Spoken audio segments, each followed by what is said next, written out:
Hello viewer, আজকে আমি Japanese government scholarship সম্পর্কে বলবো। তো জাপানের সবচাইতে প্রেস্টিজিয়াস স্কলারশিপের নাম হচ্ছে জাপানিজ গভর্নমেন্ট স্কলারশিপ। যেমন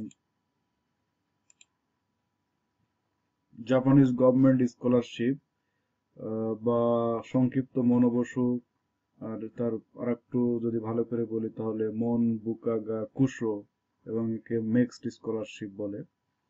তো মিক্সড স্কলারশিপ অ্যাপ্লিকেশন প্রসেস হলো দুই ভাবে করা হয়, একটা হচ্ছে ইউনিভার্সিটি রিকমেন্ডেশন আর একটা হলো এম্বাসি রিকমেন্ডেশন। তো ইউনিভার্সিটি রিকমেন্ডেশন হলো জাপানের বিভিন্ন বিশ্ববিদ্যালয়ের প্রফেসরকে রাজি করানো এবং দরখাস্ত করা। এর অ্যাপ্লিকেশন টাইম হচ্ছে প্রতি বছর অক্টোবর থেকে ডিসেম্বর। আর এম্বাসি রিকমেন্ডেশন হলো বাংলাদেশে অবস্থিত জাপানের দূতাবাসের মাধ্যমে বাংলাদেশের শিক্ষা মন্ত্রণালয় প্রতি বছর সার্কুলার দেয়, প্রতি বছর মার্চ থেকে এপ্রিলে। দুই ভাবে করা যায়, একটা হলো ইউনিভার্সিটি রিকমেন্ডেশন প্রফেসর ম্যানেজ করা, আর একটা হচ্ছে এম্বাসি রিকমেন্ডেশন, সেটা হলো বাংলাদেশের শিক্ষা মন্ত্রণালয়ে যে সার্কুলার হয় সেখানে আহ, দরখাস্ত করা। এখন কথা হলো যে জাপানে অ্যাপ্লিকেশনের জন্য কি কি রিকোয়ারমেন্ট দরকার। সাধারণত মাস্টার্স এর জিপিএ 3.5 আউট অফ 4, সামটাইমস 3, এবং যত জিপিএ ভালো হবে তত আরো ভালো। রেজাল্ট যার ভালো হবে স্কলারশিপ পাওয়ার সম্ভাবনা তত বেশি থাকে। তারপরে ব্যাচেলর অফ সায়েন্স, যেমন agriculture, fisheries, veterinary, food engineering, medical science, MBBS, BBA বা ইঞ্জিনিয়ারিং, বুয়েট রুয়েট থেকে পাশ করা যারা আছে তাদের minimum GPA 3.5 out of 4, sometime 3 GPA is acceptable. That's mean GPA যার রেজাল্ট যত ভালো স্কলারশিপ পাওয়ার সম্ভাবনা বেশি থাকে। অনেকে আমাকে বলে থাকে যে আমার জিপিএ 3.4 বা 3.2, তাহলে আমি কি স্কলারশিপ পাবো? সেক্ষেত্রে এটা তো আমি কোনো গ্যারান্টি দিতে পারি না। আপনাকে ট্রাই করতে হবে, চেষ্টা করতে হবে। কম রেজাল্ট নিয়ে অনেক সময় স্কলারশিপ পাওয়া যেতে পারে। হ্যাঁ, চেষ্টা করতে হবে। তারপরে পেপার থাকতে হবে। কিছু কিছু পেপারের কথা হলো, যা আমি বলছি, ইন্টারন্যাশনাল জার্নালে পাবলিকেশন থাকতে হবে। যাদের ইম্প্যাক্ট, যে সকল পেপারের ইম্প্যাক্ট ফ্যাক্টর আছে, যার পেপার পাবলিকেশন ভালো তার স্কলারশিপ পাওয়ার সম্ভাবনা বেশি থাকবে। তারপরে থাকতে হবে আইএলটিএস স্কোর 6 বা 6.5। তারপরে হচ্ছে থাকতে হবে, অথবা টোইক থাকতে হবে, অথবা টোফেল থাকতে হবে। এখন অনেকে প্রশ্ন করে যে আমার তো আইএলটিএস নাই, সেক্ষেত্রে আমি কি স্কলারশিপ পাবো কিনা। জাপানে বিভিন্ন বিশ্ববিদ্যালয়ের বিভিন্ন রিকোয়ারমেন্ট আছে। কোনো কোনো বিশ্ববিদ্যালয়ে আইএলটিএস দরকার হয়, কোনো কোনো বিশ্ববিদ্যালয়ে আইএলটিএস দরকার হয় না। সেটা বিশ্ববিদ্যালয়ের উপর ডিপেন্ড করে তাহলে বলা যাবে যে আইএলটিএস লাগবে কিনা। এটা যখন প্রফেসরের সাথে যোগাযোগ হবে, প্রফেসর রাজি হবে নেওয়ার জন্য, তখন প্রফেসরই বলে দেবে আইএলটিএস লাগবে কিনা। তো আমি এখানে রেড কালার দিয়ে টোইক কে বোঝানোর চেষ্টা করছি। টোইক কে জাপানে, টোইক হলো জাপানের হলো সবচাইতে, জাপানের বিভিন্ন বিষয় জাপানিজরা পছন্দ করে আর কি টোইক, আইএলটিএস বা টোফেলের চাইতে। Test of English, test of English for international communication, TOEIC. এটা জাপানের জন্য খুবই পপুলার, জাপানিজরা টোইক কে খুব পছন্দ করে। এইটা হলো basic requirement for Monbusho scholarship in Japan. তো এখন দেখা যাক যে আমি কিভাবে জাপানের মনোবসু সম্পর্কে, স্কলারশিপ সম্পর্কে আরো বিস্তারিত জানবো। সেক্ষেত্রে আমি এখানে নেক্সট, অর্থাৎ আমি যে জাপান ওয়েবসাইট থেকে জানতে চাই, তাহলে আমি লিখে সার্চ দেবো হলো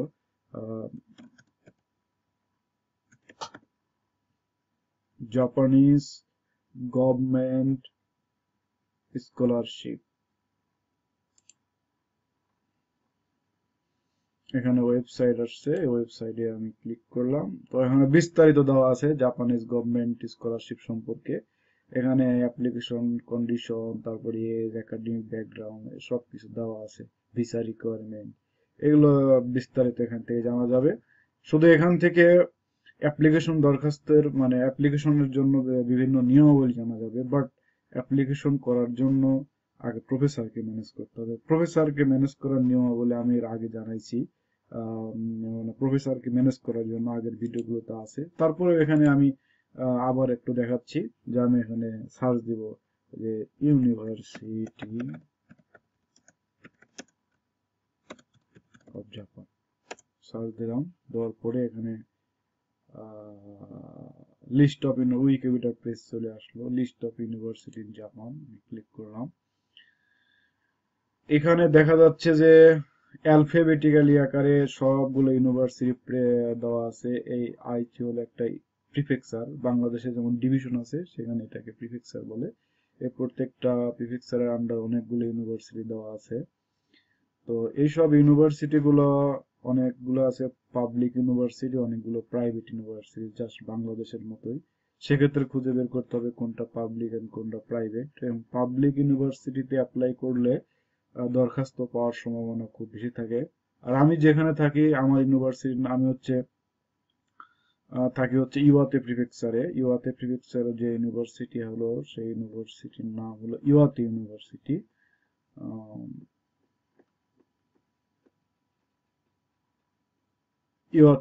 ইওয়াতে প্রিফেকচারের মধ্যে কয়েকটি ইউনিভার্সিটি দেওয়া আছে। এখানে ইওয়াতে মেডিকেল ইউনিভার্সিটি দেওয়া আছে। যারা এমবিবিএস এর স্টুডেন্ট তারা এখানে ট্রাই করতে পারে। এখানে ইওয়াতে মেডিকেল ইউনিভার্সিটি অনেক ভালো।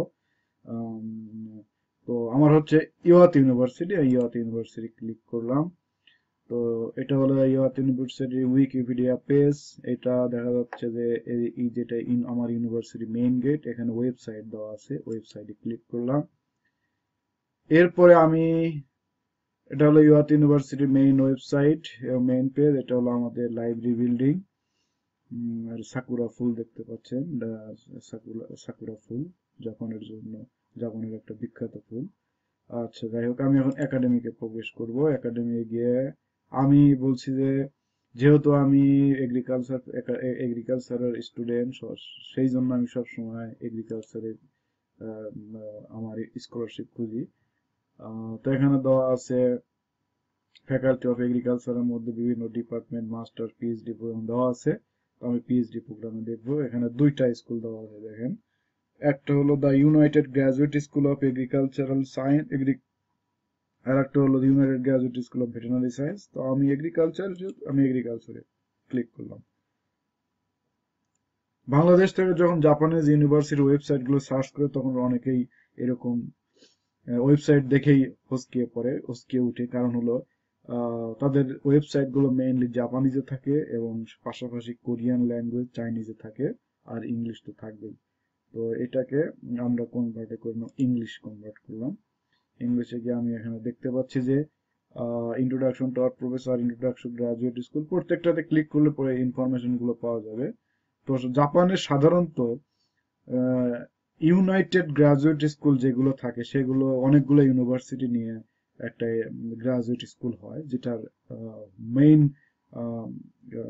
অফিস থাকে একটা ইউনিভার্সিটি। তো আমার ইউনিভার্সিটিতে আমি যেটাতে আসছি, the United graduate school of agriculture science, সেখানে চারটা ইউনিভার্সিটি আছে: ওবিউরো, হিরোসাকি, তারপর ইওয়াতে, ইয়ামাগাতা। আমার এই ইউনাইটেড গ্রাজুয়েট স্কুলের মেইন অফিস হচ্ছে ইওয়াতে ইউনিভার্সিটি। তো যাই হোক, আমি এখানে প্রফেসরদের লিস্ট দেখবো। দেখি যে এখানে বিভিন্ন সাবজেক্ট ওয়াইজ প্রফেসরদের লিস্ট দেওয়া আছে। তো পছন্দ মতো এই প্রফেসরদের ওয়েবসাইটে ঢুকে তার রিসার্চ এরিয়া, তার রিসার্চ টপিক ভালোভাবে পড়ে, অর্থাৎ তার রিসেন্টলি পাবলিশ পেপার গুলো পড়ে সেখানে লিখতে হবে। এখন অনেক সময় জাপানিজ প্রফেসররা রিপ্লাই দিতে চায় না, কারণ গদবাঁধা যে মেইলগুলো, এই মেইলগুলো জাপানিজ প্রফেসররা পছন্দ করে না। এজন্য জাপানিজ প্রফেসরদেরকে রাজি করানোর জন্য তাদের রিসার্চ টপিক নিয়ে সুন্দরভাবে লিখতে হবে। আর একটা বিষয় হলো, জাপানিজ প্রফেসররা সব সময় বাংলাদেশ থেকে কোনো স্টুডেন্ট আনতে হলে রেফারেন্স খুঁজে। অর্থাৎ যে প্রফেসরকে আপনি লিখছেন, ওই প্রফেসরের ল্যাবে যদি কোনো বাঙালি স্টুডেন্ট থাকে, তাহলে জাপানিজ প্রফেসর ওই স্টুডেন্টকে জিজ্ঞাসা করে যে তুমি একে চিনো কিনা বা একে নেওয়া যায় কিনা।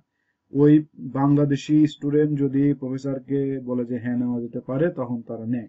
সে অনেক সময় একাডেমিক রেজাল্ট খারাপ হলেও প্রফেসর রাজি হয়ে যায়। এই জন্য আরেকটা বেটার হলো যে বাংলাদেশ থেকে যারা জাপানে পিএইচডি বা মাস্টার্স করছে, তাদের সাথে কন্ট্যাক্ট করতে হবে।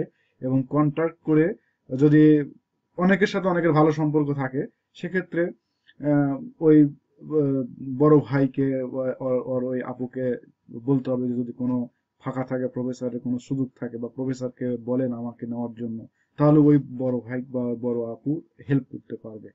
সেই ক্ষেত্রে একটু সুবিধা হয়। তাছাড়া যদি কারো কেউ মানে কারো পরিচিত কেউ না থাকে এখানে, সেক্ষেত্রে নিজে নিজে লিখতে হবে। আমি যেভাবে লেখার ওই প্রসেসটা শিখাইলাম। এই হলো জাপানিজ প্রফেসরদেরকে ম্যানেজ করার হলো নিয়ম। এটা হলো ইউনিভার্সিটি রিকমেন্ডেশন পদ্ধতি। যখন প্রফেসর রাজি হয়ে যাবে তখন বোঝা গেল যে মোটামুটি স্কলারশিপ 50% হয়ে গেল। এরপর প্রফেসর আপনাকে একটা রিসার্চ প্রপোজাল লিখতে বলবে, অথবা আপনাকে কিছু অ্যাপ্লিকেশন ফর্ম দিবে, কিছু ডকুমেন্ট দিবে, প্রয়োজনীয় কাগজপত্র, তখন ওইগুলো ফিল আপ করে প্রফেসরকে পাঠাইতে হবে। এরপর প্রফেসর একটা স্কাইপিতে ভাইবা নিবে, সেটা ভাইবাতে ইংলিশেই হবে। ভাইবা খুব একাডেমিক ভাবে হয়, কিছু নিজের পরিচয় সম্পর্কে জিজ্ঞাসা করে, ইত্যাদি ইত্যাদি বিষয়। তারপরে যখন ভাইবাতে ওকে হয় তখন প্রফেসর, আপনি যে ফর্ম প্রফেসরকে পাঠাইছেন সেই ফর্ম এবং কাগজপত্র দিয়ে প্রফেসর হলো এই তাদের স্ব স্ব বিশ্ববিদ্যালয়ের ইন্টারন্যাশনাল অফিসে সাবমিট করে। তখন ইন্টারন্যাশনাল অফিস থেকে অফিসে হয়তো অনেকগুলো ফর্ম, অনেকগুলো অ্যাপ্লিকেশন পরে, সেখান থেকে তারা স্ক্রুটিনাইজ করে, র্যাঙ্কিং করে, honours, masters, IELTS score, publication, এটার উপর ভিত্তি করে র্যাঙ্কিং করে, র্যাঙ্কিং 1, 2, 3। একটা ইউনিভার্সিটি থেকে ছোট ছোট ইউনিভার্সিটিতে, যেমন আমার ইউনিভার্সিটি প্রতি বছর 5 জন করে দেয় অন অ্যান এভারেজ। অনেক বড় ইউনিভার্সিটি প্রতি বছর 10 জন করে দেয়। যদি আমার ইউনিভার্সিটিতে 15 জন অ্যাপ্লাই করে বা 20 জন অ্যাপ্লাই করে, সেক্ষেত্রে র্যাঙ্কিং অনুসারে 5 জনকে তারা ফাইনালি সিলেক্ট করে। এই 5 জনের 1, 2, 3, 4, 5 করে লিস্ট করে তারা তখন এই 5 জনকে, মানে 20 জনের মধ্যে 5 জনকে তারা ফাইনালি সিলেক্ট করে মনোবসু অফিসে পাঠায়। সেখান থেকে মনোবসু তখন ফাইনালি তাদেরকে সিলেকশন দেয়। তবে যখন মনোবসু একটা ইউনিভার্সিটি থেকে যখন 5 জনকে সিলেক্ট করে, তখন ধরে নেওয়া হয় প্রাথমিকভাবে যে এই 5 জন স্কলারশিপ পাবে। কারণ ইউনিভার্সিটি থেকে যেগুলো রিকমেন্ডেশন করা হয় মনোবসু অফিসে, সেগুলো সাধারণত বাদ যায় না, তবে অনেক ক্ষেত্রে ব্যতিক্রমও হয়, বাদও পড়তে পারে। সেই ক্ষেত্রে কেয়ারফুলি দরখাস্ত করতে হবে। এরপরে আরেকটা পদ্ধতি বলছি যে,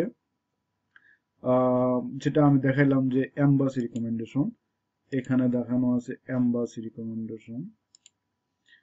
এম্বাসি রিকমেন্ডেশন বা বাংলাদেশের এম্বাসিতে, বাংলাদেশ জাপানিজ দূতাবাস কর্তৃক অ্যাপ্লিকেশন হয়, সেটা শিক্ষা মন্ত্রণালয়ের মাধ্যমে। শিক্ষা মন্ত্রণালয়ের ওয়েবসাইটে প্রতি বছর মার্চ এবং এপ্রিলে দেওয়া হয়, এবং এই তাদের ওয়েবসাইটে গিয়ে প্রথমে দরখাস্ত করতে হবে। প্রাথমিকভাবে কয়েকজনকে সিলেক্ট করে তাদেরকে লিখিত একটা পরীক্ষা নেবে, এরপরে ফাইনাল ভাইবা সিলেকশন দিবে। তবে বাংলাদেশ থেকে জাপানিজ স্কলারশিপ পাওয়া খুবই কষ্ট, মানে কঠিন বিষয়। কারণ সর্বোচ্চ হয়তো 10 জনকে দিবে, তো ম্যাক্সিমাম টাইম 5 জন, 7 জন, 8 জনকে দেয়। তো সেই ক্ষেত্রে অনেক একাডেমিক রেজাল্ট ভালো হইতে হবে, পরীক্ষায় ভালো করতে হবে, তাহলে বাংলাদেশ থেকে জাপানিজ গভর্নমেন্ট স্কলারশিপ পাওয়া সম্ভব হবে। তবে ইউনিভার্সিটি রিকমেন্ডেশন স্কলারশিপ হচ্ছে সবচাইতে সহজ বাংলাদেশি স্টুডেন্টের জন্য। এখানে প্রফেসর রাজি হইলে আর কোনো লবিং লাগবে না, কিচ্ছু লাগবে না, জাস্ট সিলেকশন পেয়ে গেলে স্কলারশিপ পাওয়ার সম্ভাবনা থাকে।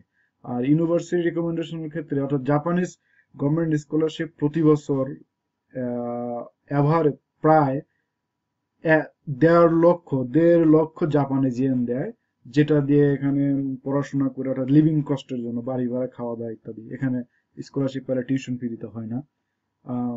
তারপরে যাওয়া আসার ইয়ার ফেয়ার দিবে।